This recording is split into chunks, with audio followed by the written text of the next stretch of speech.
খুলনায় উৎসবমুখর পরিবেশে পালিত হয়েছে কালের কণ্ঠ মাল্টিমিডিয়ার প্রথম প্রতিষ্ঠাবার্ষিকী। মঙ্গলবার সকালে কেক কাটা, শুভেচ্ছা বিনিময় এবং বিভিন্ন অঙ্গনের প্রতিনিধিদের অংশগ্রহণে মুখর হয়ে ওঠে খুলনা প্রেস ক্লাব।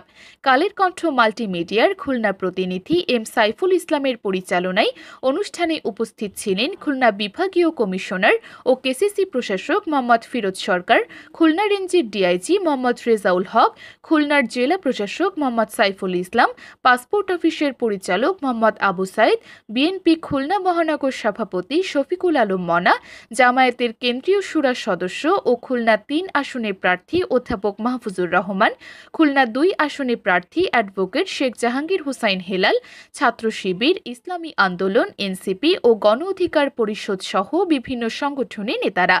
সাংবাদিকদের মধ্যে উপস্থিত ছিলেন বাংলাদেশ ফেডারেল সাংবাদিক ইউনিয়ন বিএফইউজের সাবেক সহসভাপতি মোহাম্মদ রাশেদুল ইসলাম, সাবেক নির্বাহী সদস্য ও দৈনিক কালের কণ্ঠের bureau chief HM. Alauddin, Khulna press ক্লাবের সদস্য সচিব রাফিউল ইসলাম টুটুল, মাকসুদ আলী, হাসান হিমালয়, আহমদ মুসা রঞ্জু, আশরাফুল ইসলাম নূর, মাহবুবুর রহমান মুন্না সহ খুলনায় কর্মরত সাংবাদিকবৃন্দ।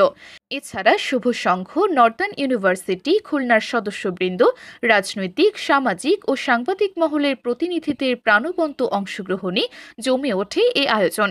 প্রতিষ্ঠাবার্ষিকীর এই আয়োজনে শুভেচ্ছা ও সম্প্রীতির অনন্য বার্তা পৌঁছে দেন উপস্থিত সকলে। আয়োজক এম সাইফুল ইসলামের প্রতি অতিথিরা আন্তরিক কৃতজ্ঞতা প্রকাশ এবং কালের কণ্ঠ মাল্টিমিডিয়ার উত্তরোত্তর সাফল্য কামনা করেন।